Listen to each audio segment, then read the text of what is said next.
1989년 6월 10일자 뉴스위크지에 실린 한 중국인의 이야기입니다. 그는 공포의 문화혁명 때 감옥에 갇혔습니다. 그는 너무나 고통스러워서 살아날 희망이 없자 죽기로 결심을 했습니다. 그날 저녁 우연히 그는 작은 창밖으로 연이 날고 있는 것을 보았습니다. 그런데 그 연은 자신이 아들에게 만들어준 바로 그 연이었습니다. 그날부터 아들이 날리는 연은 아침과 황혼 하루에 2번씩 보였습니다. 감옥에 갇힌 사람들이 교대로 창가에 올라가서 소년이 날리는 연을 구경했습니다. 그리고 이 사람은 이런 생각을 하였습니다. 내 아들이 나를 기다리고 있구나. 내 아들이 나를 기다리고 있다. 이런 생각을 하면서 죽음의 감방에서 꼭 살아서 돌아가겠다는 결심을 했다고 합니다.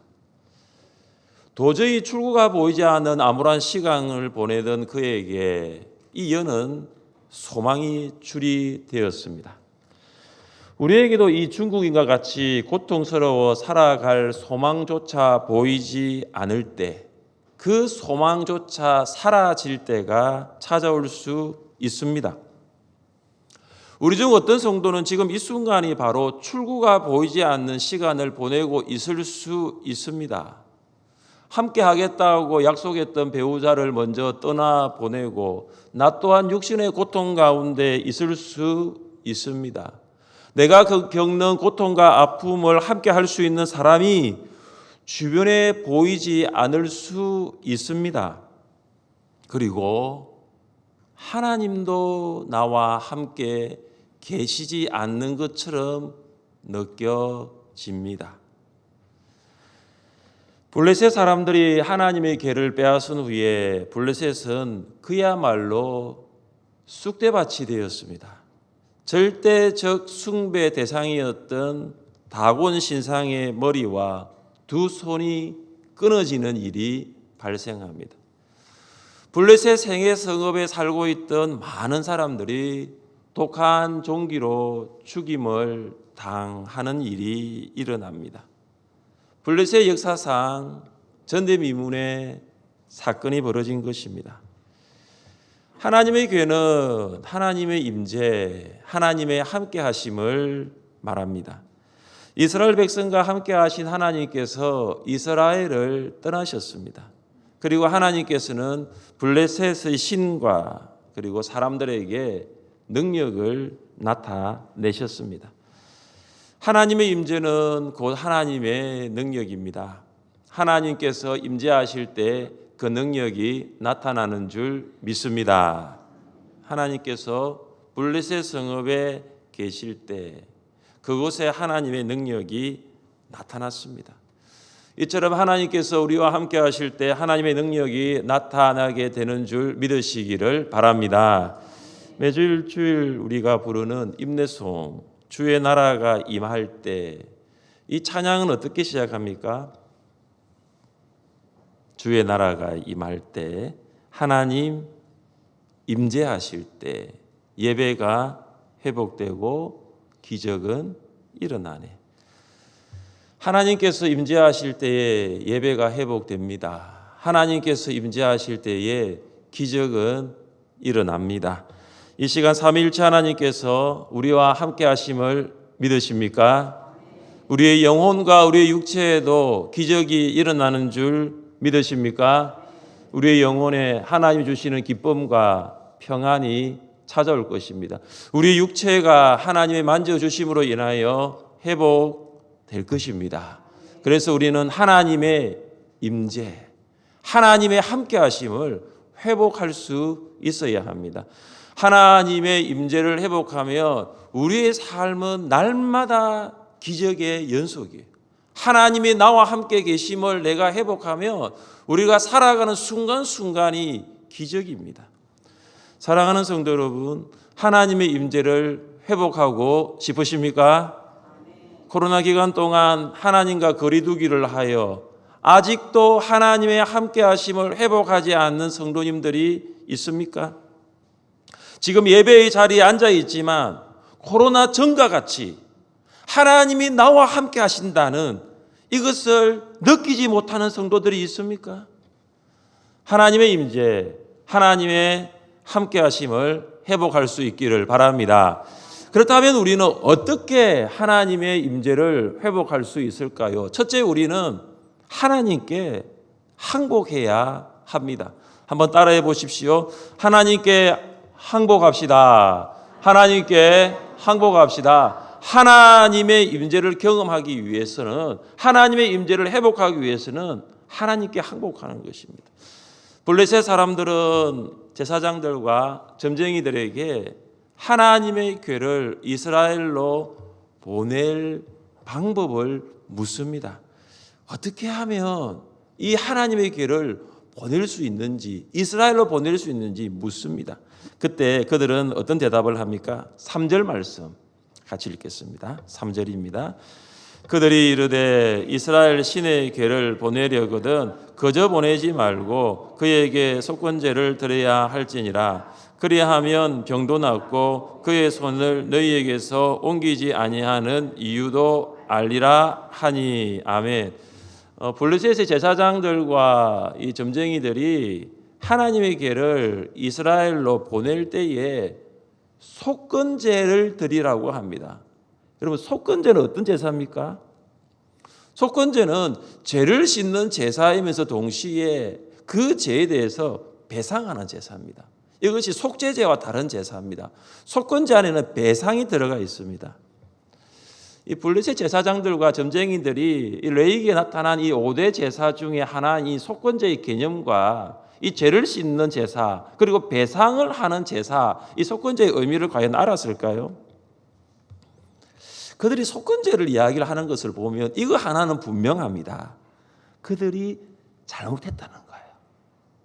그들이 하나님께 잘못했다는 거죠. 사실 이걸 가져오는 것이 아니었습니다. 다곤 신전 옆에 두는 것도 아니었습니다. 잘못했다는 것은 분명합니다. 하나님께 잘못했다는 것을 인정하는 것은 분명합니다.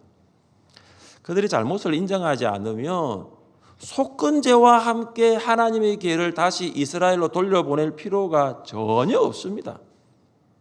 제사장들과 점쟁이들이 하나님의 궤가 다곤을 경배하도록 한 거, 이거 잘못한 거구나, 이거 인정한 것입니다.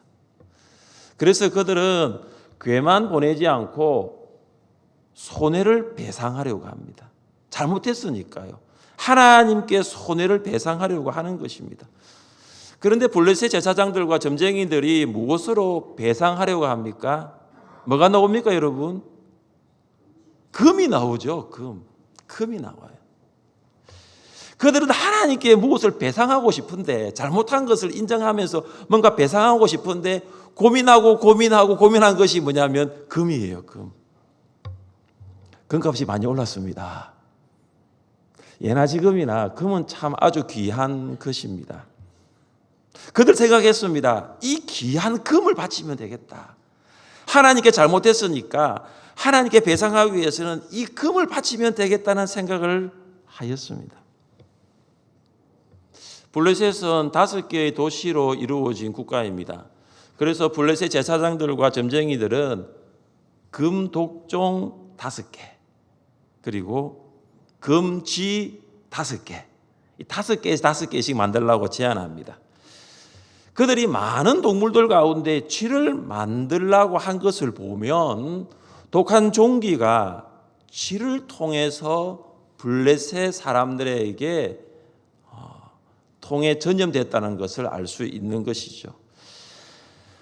이런 일련의 행동들을 보면 우리가 알 수 있는 것 한 가지는 그들은 하나님께 지금 어떻게 하고 있습니까? 항복하는 거죠. 하나님과 싸워보려고, 하나님과 이겨보려고 했는데 하나님 앞에 두 손을 든 것입니다. 블레셋 사람들은 하나님께 완전히 손을 든 뭐죠? 백기투항이죠. 하나님 잘못했습니다. 하나님 잘못했습니다. 블레셋이 하나님께 항복한 것은 하나님께서 애굽에게 행하신 일을 그들이 알았습니다.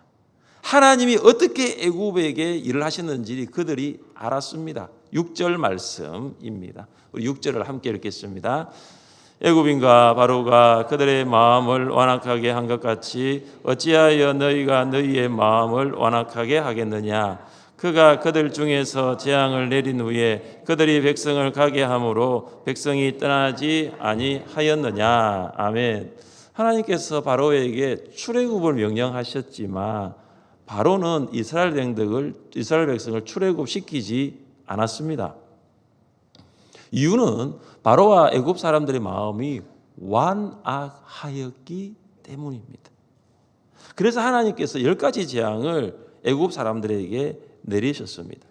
이런 엄청난 재앙을 받은 이후에 바로와 애굽 사람들은 이제 이스라엘 백성을 애굽에서 보냅니다. 이것이 무엇이죠? 하나님 잘못했습니다. 하나님 한국입니다. 하나님 무조건 한국입니다. 하나님 손들고 백기투항합니다. 하나님 잘못했습니다. 이거 아니고 뭐겠습니까? 사랑하는 성도 여러분, 하나님의 임재를 회복하기를 원하십니까? 먼저 죄를 회개하십시오. 무거운 주제죠. 여러분, 죄라는 거, 이 주일 아침에 오셨는데 이 죄를 또 이야기를 해야 됩니다. 굉장히 무거운 주제죠. 죄. 그러나 하나님의 임재를 회복하기 위해서는 반드시 이 죄는 해결되어야 됩니다. 이 죄는 회개되어야 된다는 것이죠. 하나님께서 나와 함께 계신다는 것을 느끼지 못하는 이유는 하나님께 있지 않습니다. 나에게 있습니다. 우리에게 있습니다. 우리에게 죄가 있기 때문에, 나에게 죄가 있기 때문에 그래서 하나님의 임재를 느끼지 못하는 것입니다. 죄는 불청객과 같습니다. 여러분, 불청객 아시죠? 아니, 오라고 하지 않았는데 갑자기 온 사람들 불청객이잖아요. 초청하지 않았는데 갑자기 오는 사람들이 있잖아요. 마치 죄는 내가 오라고 하지 않았는데 불쑥 내 안에 찾아옵니다. 불청객과 같아요. 성도는 죄를 멀리하고 하나님을 가까이 해야 하는 사람입니다. 그런데 언제부터인가 우리는 가까이 해야 할 하나님을 멀리하고 멀리해야 할 죄를 가까이 하고 말았습니다. 죄가 우리를 찾아올 때 우리는 하나님의 임재를 느낄 수 없습니다.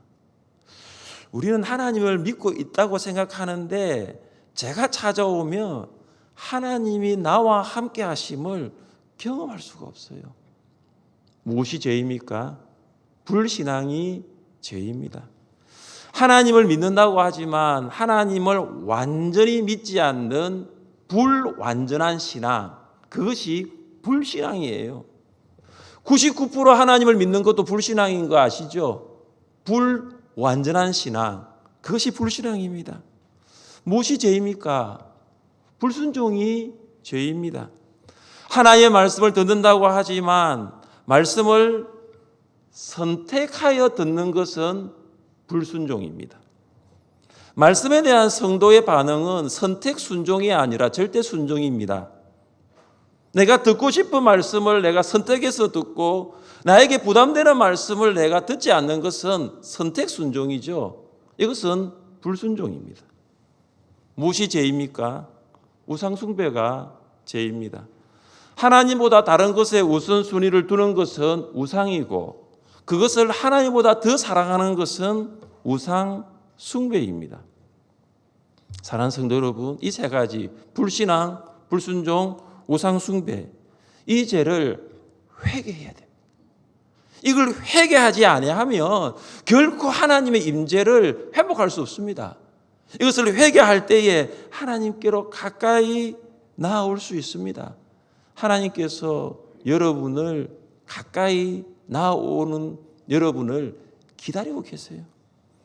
하나님을 가까이 하라. 그리하면 너희를 가까이 하시리라. 여러분이 계신 곳, 하나님과 떨어져 있는 곳입니까? 여러분이 계신 곳, 하나님과 멀리 있는 곳입니까? 지금 그곳에서 하나님께로 더 가까이 오십시오. 여러분의 몸과 마음이 하나님께 떨어져 있다면 여러분의 몸과 마음을 하나님께로 가까이 오게 하십시오. 마음을 하나님께 가까이 하더라도 몸이 멀어지면 나중에는 마음도 멀어진다는 거 아시죠? 3년 동안 경험했잖아요. 우리가 마음은 교회에 있습니다, 목사님. 제가 몸만 집에 있거든요. 나중에 보면은 마음도 멀어지더라고요. 지금도 몸이 집에 있는 분들 계시거든요. 하나님, 목사님, 제가 마음은 교회에 있거든요. 요즘 전화도 안 받으시더라고요. 여러분, 몸과 마음은 같이 가는 거잖아요. 몸이 가는 곳에 마음이 가고 함께 가야 되잖아요. 지금까지 일주일에 한 번 교회 나오셨습니까? 일주일에 한 번 교회 나오셨습니까? 그럼 오늘부터 일주일에 2번 교회 나와 보십시오. 지금까지 하루에 성경 한 장도 읽지 않았습니까? 그럼 오늘부터 하루에 성경을 3장 이상 읽어 보십시오. 지금까지 하루에 1분도 기도하지 않았습니까? 그러면 오늘부터 하루에 5분 이상을 기도해 보십시오. 하나님께 가까이함이 내게 복이라. 우리 한번 따라해 보겠습니다. 하나님께 가까이함이 내게 복이라. 하나님께 가까이함이 내게 복이라. 복입니다. 하나님을 가까이 하는 것이 나에게 복이에요. 하나님을 가까이 하십시오. 하나님께서 주시는 복을 받으실 줄 믿습니다.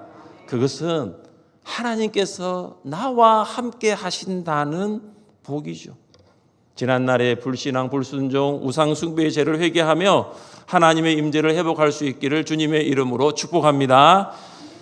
둘째, 어떻게 하면 하나님의 임재를 회복할 수 있을까요? 우리는 하나님께 영광을 돌려야 합니다. 한번 따라해 보십시다. 하나님께 영광을 돌립시다. 하나님께 영광을 돌립시다. 하나님의 영광을 돌리는 것은 하나님의 임재를 회복하는 것입니다. 목적이 변합니다. 블레셋 제사장들과 점쟁이들은 독한 종기와 쥐의 형상을 만들어야 할 목적을 말합니다. 왜 만들어야 되는가? 그 귀한 금으로, 그 정말 가치 있는 그 금으로 독종 만들고 쥐를 만들어야 될 이유가 있습니다. 5절 말씀을 함께 읽겠습니다. 그러므로 너희는 너희의 독한 종기의 형상과 땅을 해롭게 하는 쥐의 형상을 만들어 이스라엘 신께 영광을 돌리라. 그가 혹 그의 손을 너희와 너희의 신들과 너희 땅에서 가볍게 하실까 하노라. 아멘. 블레셋 제사장들과 점쟁이들이 지금 블레셋 백성들에게 한 말의 요지가 무엇입니까? 왜 금지를 5개를 만들고 왜 금독종을 5개를 만들어야 될 그 이유가 무엇입니까? 이스라엘 신께 무엇을 돌리라고요? 영광을 돌리라. 이스라엘 신이 누굽니까? 하나님이죠. 하나님께 영광을 돌리라는 것입니다. 블레셋 사람들은 하나님의 심판이 내리기 전과 완전히 달라졌어요. 완전히 달라졌어요. 전에는 하나님의 궤를 다곤 곁에 두었는데 이제는 하나님께 영광을 돌리라. 이스라엘 신께 영광을 돌리라. 전에는 하나님을 모욕하고 노엽게 하였는데 이제는 하나님을 인정합니다. 하나님을 높입니다. 전에는 이스라엘 하나님을 우리가 이겼다 의기양양했는데 이제는 하나님 앞에 머리를 숙이고 하나님 앞에 몸을 낮추고 영광을 돌리라고 말을 하고 있지 않습니까? 사랑하는 성도 여러분, 하나님께서는 이방인 가운데서도 영광을 받으시는 분이에요. 하나님은 하나님을 알지 못하는 사람들을 통해서도 영광을 받으시는 분입니다. 이스라엘 백성들은 하나님께 영광을 돌려야 하는데 그들은 하나님께 영광을 돌리지 않았습니다. 영광을 돌려야 할 이스라엘은 하나님께 영광을 돌리지 않고 영광을 돌릴 수 없는 이방인들이 지금 하나님께 영광을 돌리고 있지 않습니까? 정말로 아이러니하잖아요. 영광을 돌리기 위해서 지원받은 이스라엘 백성은 영광을 돌리지 않고 하나님을 전혀 모르는 이방인들이 하나님께 영광을 돌리고 있는 모습, 정말로 역설적이지 않습니까? 이사야 43장을 보면 하나님께서 이스라엘을 창조하시고 이스라엘을 선택하시고 이스라엘을 구속하셨다라고 선언하십니다. 그래서 하나님께서는 이스라엘의 하나님, 이스라엘의 구원자이심을 선포하셨습니다. 또한 하나님께서는 이스라엘을 사랑하셨고 이스라엘과 함께 하시겠다고 약속하셨습니다. 그러면서 이사야 43장 7절을 보면 하나님께서 이스라엘을 창조하신 목적이 있습니다. 이스라엘을 구원하신 목적이 있어요. 이스라엘을 사랑하신 목적이 있습니다. 이스라엘을 구속하신 목적이 있습니다. 그 목적이 바로 이것입니다. 내 이름으로 불려지는 모든 자 곧 내가 내 영광을 위하여 창조한 자를 오게 하라. 그를 내가 지었고 그를 내가 만들었느니라. 하나님께서 이스라엘을 창조하신 목적이 무엇입니까? 왜 하나님은 이스라엘을 창조하셨나요? 왜 창조하셨죠? 하나님의 영광을 위하여. 하나님의 영광을 위하여. 하나님께서는 이스라엘을 하나님의 영광을 위하여 창조하였는데 이스라엘은 이스라엘의 영광을 위하여 살았습니다. 그리하여 이스라엘은 하나님의 영광이 떠나는 이가봇이 된 거예요. 성도는 하나님의 영광을 위해 창조되었고 성도는 하나님의 영광을 위하여 선택되었고 성도는 하나님의 영광을 위하여 구원받았음을 믿으시기를 바랍니다. 이 세 가지죠. 하나님의 영광을 위하여 창조되었고 하나님의 영광을 위하여 선택되었고 하나님의 영광을 위하여 구원받은 거죠. 이렇게 고백하는 자가 이렇게 고백하는 사람이 성도입니다. 사도 바울은 다메섹에서 예수님을 인격적으로 만난 후에 삶의 목적이 완전히 바뀝니다. 바울은 자신의 영광을 위하여 살지 않고 오직 하나님의 영광을 위하여 살겠다고 하였습니다. 그리고 그는 성도들에게도 이렇게 권하죠. 여러분도 자신의 영광이 아닌 하나님의 영광을 위하여 사십시오. 하나님의 영광을 위하여 사십시오라고 단언하였습니다. 이는 우리가 그리스도 안에서 전부터 바라던 그의 영광의 찬송이 되게 하려 하심이라. 구원의 최고의 목적이 무엇일까요? 왜 우리는 구원받았을까요? 왜 우리는 십자가의 사랑과 그 은혜와 능력을 통하여 구원받았을까요? 하나님의 영광이에요. 하나님께서 나를 구원하신 목적은 나의 영광을 위해 살게 하기 위함이 아니라 하나님의 영광을 위해 살게 하기 위함입니다. 연예인들은 대중의 인기를 먹고 살죠. 그래서 말을 잘해야 합니다. 말 잘못하면 방송은 물론이고 모든 SNS에 다 도배가 되죠. 그래서 사실 교회 다니는 연예인들도 이 말을 굉장히 해야 될 말, 안 해야 될 말, 꼭 해야 될 말을 하지 않고 안 해야 될 말을 하고 아무튼 연예인들은 굉장히 이 말에 조심합니다. 기독 연예인들이 연말에 수상을 할 때 소감을 말하는데요. 그 소감에 이런 내용들이 있습니다. 하나님께 감사드립니다. 하나님께 모든 영광을 돌립니다. 여러분 이것이 결코 쉬운 소감이 아니라는 거 여러분 아십니까? 모든 이목이 집중되어 있습니다. 내가 하나님을 믿는다는 것도 몰라요. 함께한 동료들도 모르고 이 방송을 보고 있는 사람들도 모르는데 그 자리에서 가장 먼저 하나님 감사합니다. 하나님께 영광을 올려드립니다. 여러분 이거 하면요 또 안티 사람들 많이 나오잖아요. 그게 중요한 게 아니잖아요. 하나님께 영광을 돌려드립니다. 사랑하는 성도 여러분, 우리가 구원받은 이후에 내가 하나님의 영광을 위해 살고 있는지 한번 돌아보십시오. 구원을 받았지만 여전히 나의 영광을 위하여 하나님의 영광이 아닌 나의 영광을 위하여 살고 있다면 우리는 결코 하나님의 임재를 회복할 수가 없습니다. 이 시간 하나님의 영광을 위하여 창조되었고 하나님의 영광을 위하여 구원받았고 하나님의 영광을 위하여 선택받은 성도 여러분, 하나님의 영광을 위하여 살 때 하나님의 임재를 회복할 수 있기를 주님의 이름으로 축복합니다. 셋째, 우리는 말씀을 가까이 해야 합니다. 이 하나님의 임재의 회복은 결국 말씀의 회복으로 귀결됩니다. 하나님의 말씀은 결국 하나님의 임재를 회복하게 합니다. 왜냐하면 하나님의 말씀이 하나님이 나와 함께 계심을 믿게 하기 때문입니다. 이 블레셋 제사장들과 점쟁이들은 이 블레셋에 임한 이 큰 재앙이 하나님이 하신 일인지 아니면 이거 우연 아니야? 매우 궁금했습니다. 이것이 인간의 한계죠. 그들은 눈으로 고통 가운데 죽어가는 수많은 사람들을 보았습니다. 그들은 귀로 이 고통 가운데 울부짖는 수많은 사람들의 그 울음소리를 들었는데도 불구하고 이게 하나님이 하신 일이야? 아니면 이거 우연이야? 아직도 왔다 갔다 하고 있습니다. 이게 인간의 한계죠. 그래서 제사장들과 점쟁이들이 이 재앙의 원인이 하나님인지 혹은 하나님이 아닌지 알아보기 위하여 한 가지를 제안합니다. 그것이 바로 새 수레를 만들라입니다. 새 수레에 하나님의 궤를 싣고 속건제로 드릴 물건들을 상자에 담아 그 궤 옆에 둡니다. 그리고 멍에를 한 번도 메어보지 아니한 젖소 2마리, 암소 2마리가 이 수레를 끌게 합니다. 멍에를 메어보지 않는 소 2마리가 처음 멍에를 메고 수레를 끄는 것 가능할까요?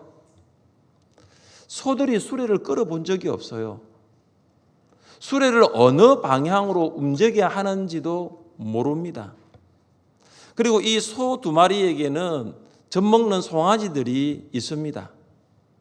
이 어미 소들이 수레를 끌려면은 이 송아지를 떼어 놓아야 하는데 이 일이 가능할까요? 여러분, 이 일은 본능을 거스르는 일입니다. 어미 소들은 새끼 소들, 송아지들이 눈에 밟힐 것이고 새끼 소들은 본능적으로 어미 소들과 떨어지지 않으려고 할 것입니다.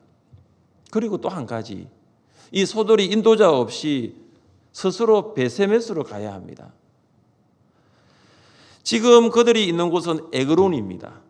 에그론에서 베세메스까지는 14km입니다. 여러분, 14km를 앞에서 인도하는 인도자 없이 이 소들이 가는 것이 과연 가능할까요?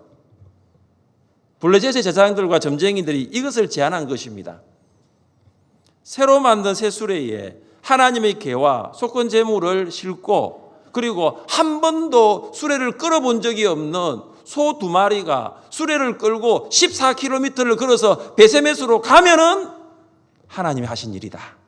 그리고 그들이 움직이지 않거나 다른 곳으로 가면 이거 우연이다. 이렇게 이야기를 하고 있습니다. 사랑하는 성도 여러분, 한 번도 멍에를 메어본 적이 없는 소 2마리가 수레를 끌고 그것도 송아지를 떼어놓고 14km 가는 거 여러분 가능하겠습니까? 우리는 본문을 다 읽었지만 이 본문을 처음 대하는 분들은 이거 진짜 가능할까? 이게 있을 수 있을까? 생각을 하고 본문을 볼 수 있습니다. 결과가 어떻게 되었습니까? 12절 말씀 같이 읽겠습니다.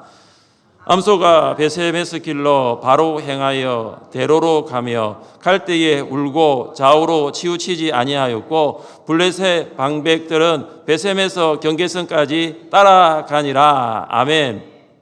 본능적으로 새끼 송아지를 남겨두고 떠나기 싫은 어미 소들이 울었습니다. 이거는 본능이죠. 그런데 그 어미 소들이 어떻게 합니까? 좌우로 방향을 돌리지 않습니다. 우는 새끼 소가 뒤에 있겠죠. 뒤로 돌아볼 수도 있습니다. 그럼 방향이 틀리잖아요. 좌우로 방향을 돌리지 않고 어디로? 곧바로 14km 베세메스 길로 걸어갑니다. 이 블레셋 지도자들이 이제 이런 모습을 보면서 이스라엘 하나님이 하신 일이다. 이것은 우연한 일이 아니다. 블레셋에 재앙이 내린 것은 하나님이 하신 일로 인정합니다. 결론 내립니다. 사랑하는 성도 여러분, 하나님께서는 불가능한 일을 행하시는 분이심을 믿으십니까? 사실 이거 불가능한 일 아니에요. 이 가능한 일입니까? 여러분 이거 본문 큐티를 하실 때 베세메스 소에 초점 맞추면 안 됩니다. 이전에 저 어릴 때 이런 설교 많이 들었거든요. 우리도 베세메스 소가 됩시다. 좌우로 치우치지 아니하고 곧장 갑시다. 은혜 되죠? 예, 곧장 갑시다. 곧바로 여기 곧바로에서 동그라미. 너무 은혜 된다. 여기 초점은 베세메스 소가 초점이 아닙니다. 하나님께서는 불가능한 일을 행하시는 분, 하나님이 초점이에요. 하나님께서 모든 만물을 주관하시는 만유의 주인이심을 믿으십니까? 하나님께서는 도저히 일어날 수 없는 기적을 만드시는 분이심을 믿으십니까? 여러분 오늘 본문을 통해서 무엇을 보셨습니까? 한 번도 멍에를 메어본 적이 없는 소 두 마리가 새수레를 끌고 그것도 14km를 곧바로 향한 것을 보았습니다. 그리고 하나님을 믿으십니까? 사람들은 어떻게 하나님을 믿는 줄 아십니까? 블레셋 사람들처럼 이렇게 믿어요. 눈에 보이는 외적인 증거를 보고 하나님을 믿습니다. 이미 하나님께서 일하셨잖아요. 그런데 블레셋 사람들이 뭡니까? 내가 보면 믿겠다는 거죠. 소가 14km를 곧바로 가는 것을 보면 내가 하나님 믿겠다라고 하는데 블레셋 사람뿐만 아니라 안 믿는 사람들, 심지어 우리도 그래요. 우리도 그래요. 하나님 제가 보면 믿을게요. 하나님 제가 나으면 믿을게요. 하나님 제가 이렇게 되면 믿을게요. 하나님 그래서 보여주세요. 외적인 증거를 좀 보여주세요. 그러면 제가 믿겠다라고 합니다. 만약 사람들이 외적인 증거를 보면 과연 하나님 믿을까요? 외적인 증거들을 보면 끝까지 하나님을 믿을까요? 이스라엘 백성은 베세메스 소보다 더 놀라운 일들을 경험했습니다. 더 확실한 증거들이 많았어요. 더 분명한 증거들이 많았습니다. 홍해가 갈라졌습니다. 베세메스 소와 비교될 게 아니잖아요. 홍해가 갈라졌어요. 하늘에서 만나와 메추라기가 떨어져 먹었습니다. 여리고성이 무너져서 여리고성 안으로 들어갔어요. 큰 우박이 내려서 전쟁에서 이겼습니다. 이외에 이스라엘 백성이 정말로 많은 외적인 증거들을 보았고 먹었고 경험했어요. 그런데 하나님 어떻게 하죠? 나중에 그들이 하나님 어떻게 하죠? 하나님 믿지 않습니다. 하나님 절대 신앙하지 않습니다. 얼마나 많은 더 증거를 보여주어야, 얼마나 많은 증거들을 경험해야 하나님을 믿을 수 있을까요? 여러분 그렇지 않습니다. 하나님의 말씀을 믿을 때 하나님을 믿을 수 있는 거예요. 하나님의 말씀을 가까이 할 때 하나님의 임재를 회복할 수 있습니다. 사랑하는 성도 여러분, 성경은 하나님의 말씀입니다. 성경을 믿을 때 하나님의 임재를 회복할 수 있습니다. 성경을 가까이 할 때 하나님을 가까이 할 수 있어요. 반대로 성경과 멀어진다면 여러분 그거 아세요? 하나님과 멀어지는 거예요. 성경은 하나님께서 나와 함께 하심을 분명히 알게 하고 있는데 내가 성경과 떨어지면 나는 하나님과 멀어지는 거예요. 우리 교회는 성도들이 성경과 가까이 하도록 돕습니다. 2주 전부터 시작된 양육과 훈련은 성도들이 성경으로 가까이 갈 수 있도록, 성도들이 하나님과 나와 함께 하심을 경험할 수 있도록 합니다. 큐티방도 마찬가지예요. 성도들이 동일한 본문을 가지고 묵상하고 적용한 것을 나눔을 통하여 하나님의 임재를 경험할 수 있도록, 이번 한 주간 살아가면서 이 말씀 붙들고 살아가면서 나와 함께 하시는 하나님을 경험할 수 있도록 큐티방이 돕는 거예요. 때로는 마귀가 우리에게 이렇게 속삭이죠. 네 하나님이 어디 있느냐? 네가 믿는 하나님이 어디 있느냐? 하나님 너를 버렸다라고 속삭일 때가 있습니다. 마귀는 우리에게 하나님의 임재가 아닌 하나님의 부재를 속삭임으로 우리의 믿음을 흔듭니다. 심지어 마귀는 우리에게 이렇게 속삭이죠. 죄 짓는 너에게 하나님 함께하지 않아. 너의 삶을 보면 하나님 결코 함께하는 것 아니야 라고 우리의 믿음도 흔듭니다. 여러분 이런 일을 경험해 보신 적 있으세요? 사랑하는 성도 여러분, 성경을 가까이 함으로 우리는 하나님의 임재를 회복할 수 있어요. 하나님께서 우리와 함께 하시고 하나님께서 우리를 버리지 아니하심을 성경을 통해서 기억할 수 있습니다. 영국 크리스천 투데이 소개된 하나님이 우리와 항상 함께 하심을 알려주는 성경 구절들이 성경에 많이 나와 있는데 그 중에 몇 가지를 나누고자 합니다. 먼저는 이사야 41장 10절 말씀 같이 한번 읽어보겠습니다. 두려워하지 말라. 내가 너와 함께함이라. 놀라지 말라. 나는 내 하나님이 됨이라. 내가 너를 굳세게 하리라. 참으로 너를 도와주리라. 참으로 나의 의로운 오른손으로 너를 붙들리라. 아멘. 이 말씀을 내가 가까이 하면 하나님이 나를 떠나지 않구나. 하나님 나와 함께 하시구나. 우리가 확신할 수 있는 거죠. 스바냐 3장 17절 함께 읽겠습니다. 너희 하나님 여호와가 너희 가운데에 계시니 그는 구원을 베푸실 전능자이시라. 그가 너로 말미암아 기쁨을 이기지 못하시며 너를 잠잠히 사랑하시며 너로 말미암아 즐거이 부르며 기뻐하시리라 하리라. 아멘. 스바냐 3장 17절. 하나님이 나와 함께 하신다. 하나님이 내 안에 계신다. 마지막 마태복음 28장 20절 같이 읽겠습니다. 내가 세상 끝날까지 너희와 항상 함께 있으리라 하시니라. 아멘. 사랑하는 성도 여러분, 하나님의 임재를 회복하기를 바랍니다. 무엇보다도 가장 먼저 불신앙, 불순종, 우상의 죄를 회개하십시오. 하나님 잘못했습니다. 하나님 잘못했습니다. 나의 영광이 아닌 하나님의 영광을 위한 삶의 목적으로 바꾸십시오. 수많은 외적인 증거들을 이제 보여달라 하지 마시고 이미 말씀을 통하여 나와 함께 하시겠다고 하신 하나님의 말씀을 의지하여서 하나님의 임재를 회복하는 여러분 되시기를 주님의 이름으로 축복합니다. 함께 일어나 찬양하겠습니다.